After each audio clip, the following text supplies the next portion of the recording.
Umat yang jumlahnya terbesar, terbanyak, bahkan konon menurut catatan sampai 90%, tapi dipermainkan oleh mereka kelompok-kelompok kecil ini. Walyaksifanna fi qulubikumul wahn.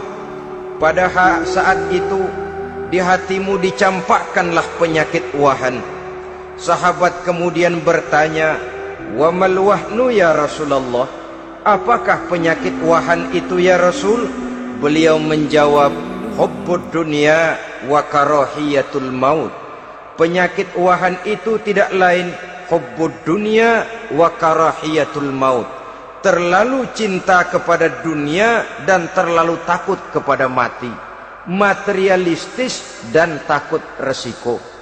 Dua penyakit inilah yang menyebabkan walaupun umat ini mayoritas, tapi dipermainkan oleh yang minoritas. Walaupun dia golongan terbesar, tapi nasibnya seperti makanan di atas meja makan. Dari segala macam penjuru mau menghantam dia. Saudara-saudara kaum muslimin yang berbahagia, ini merupakan analisa sosial bahwa pada suatu saat nanti akan terjadi di tengah-tengah umat di mana kita dihantam dan diserbu dari segala macam penjuru. Akidah didangkalkan, peradaban dan kebudayaan dirusak, makanan dan minuman diracuni, pakaian ditelanjangi dan lain sebagainya, sampai kita melepaskan nilai Islam yang kita cintai ini. Kondisi sosial ini satu saat akan datang kepada kita. Demikian analisa dan peringatan dari Rasulullah sallallahu alaihi wasallam. Marilah sekarang kita melihat, adalah benar bahwa di zaman sekarang kita insya Allah tidak akan mengalami perang Badar sehebat yang pernah dialami oleh Rasul dan para sahabatnya. Tetapi sesungguhnya perang yang kita hadapi di zaman sekarang ini tidak kalah hebatnya dengan perang Badar, tidak kurang dahsyatnya dengan perang Uhud, tidak kurang ngerinya dari perang Khandaq. Hanya saja yang kita hadapi sekarang ini bukan ujung pedang, bukan ujung tombak, bukan ujung panah. Yang kita hadapi sekarang ini adalah perang akidah, perang ideologi, perang mempertahankan keyakinan. Yang kalau kita kalah sekarang, kita memang masih beragama. Tetapi anak kita, cucu kita, generasi yang akan hidup 5, 10, 20, 30 tahun yang akan datang, wallahu a'lam bissawab. Islam, saudara-saudaraku, tidak mungkin hilang dari dunia. Tetapi tidak mustahil Islam gulung tikar dari desa kita. Tidak mustahil Islam gulung tikar dari kampung dan kota kita, jikalau kita tidak menjaganya, jikalau kita tidak memeliharanya, bahkan jikalau kita tidak mewariskannya kepada anak-anak kita, generasi yang akan datang. Marilah kita mengingat sejenak bagaimana Islam di Spanyol yang pernah jaya, pernah mewarnai daratan Eropa, dan yang sekarang hanya sekedar tinggal ceritanya saja. Ini pernah diperingatkan oleh Rasul dalam satu hadis, sayati ala ummati zamanun la yabqal Islam illa ismun wala minal Quran illa rasmun. Akan datang satu masa di tengah umatku di mana pada masa itu Islam ada tapi hanya tinggal sekedar namanya saja, dan Quran pun ada tapi cuma sekedar tinggal tulisannya saja.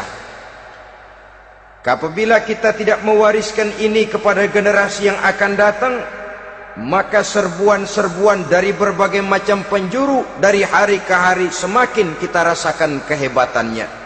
Tidak mustahil sejarah Spanyol akan terjadi di desa kita, akan terjadi di kampung kita, akan terjadi di kota kita. Orang Spanyol kalau mereka cerita kepada anaknya, mereka akan cerita, "Nak, di sini dulu ada masjid." Kapan, Pak? Dulu bener dah. Banyak orang Islam kalau hari Jumat pada sembahyang, kapan itu, Pak? Dulu sekali. Sekarang cuma sekedar tinggal ceritanya saja.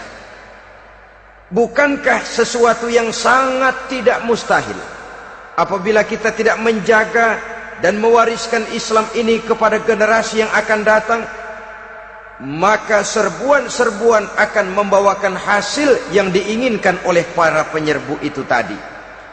Kita sudah menjadi umat yang mayoritas, tetapi umat yang mayoritas ini menurut Rasul dikepung sedemikian rupa, akidahnya didangkalkan, peradaban dan kebudayaannya ditekan sedemikian rupa, kehidupan sosialnya dibuat individualis, kemudian dari segi pergaulan, pakaian, makanan, minuman dan sebagainya diracuni, sampai dia tidak lagi berpegang teguh kepada agamanya. Dan dikala itu hilang kehebatan umat ini di mata musuh-musuhnya. Orang lain memandang kita ringan saja, enteng saja, satu umat yang sudah kehilangan wibawa. Padahal konon kabarnya kita mayoritas, tapi enak saja dikutak-kutik orang lain. Dan dikala itu di hati kita merajalela penyakit uahan. Penyakit uahan itu apa? Pertama, hubbud dunia, terlalu cinta kepada dunia. Terlalu cinta kepada dunia yang menyebabkan kita lupa akan tanggung jawab dan kewajiban, lupa meneruskan dan mewariskan Islam kepada generasi yang akan datang.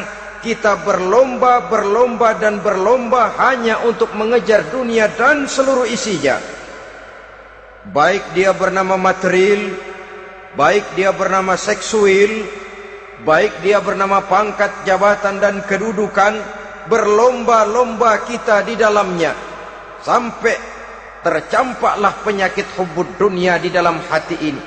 Berurat dan berakar dunia itu, sulit dan berat kita berpisah daripadanya.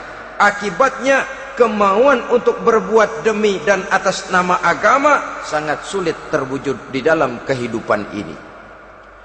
Yang kedua, karahiyatul maut, terlalu takut kepada mati. Baik mati ajal, mati dalam artian yang sebenarnya, baik mati usahanya, baik mati karirnya, baik mati pangkat dan jabatannya. Sehingga dengan demikian akibatnya jatuhlah kita menjadi umat yang kehilangan wibawa di mata orang lain. Saudara-saudara kaum muslimin rahimakumullah, saya katakan tadi, perang yang kita hadapi di zaman sekarang adalah perang akidah. Perang menghadapi peradaban dan kebudayaan yang menghancurkan moral daripada anak-anak kita. Perang menghadapi banjirnya maksiat dan munkarat, yang di tengah-tengah itu, di samping berkewajiban menjaga diri dan keluarga, kita pun juga berkewajiban menjaga anak-anak kita, generasi yang akan datang, mengarahkan dan mendidik mereka sesuai dengan yang dikehendaki oleh Allah Subhanahu wa ta'ala.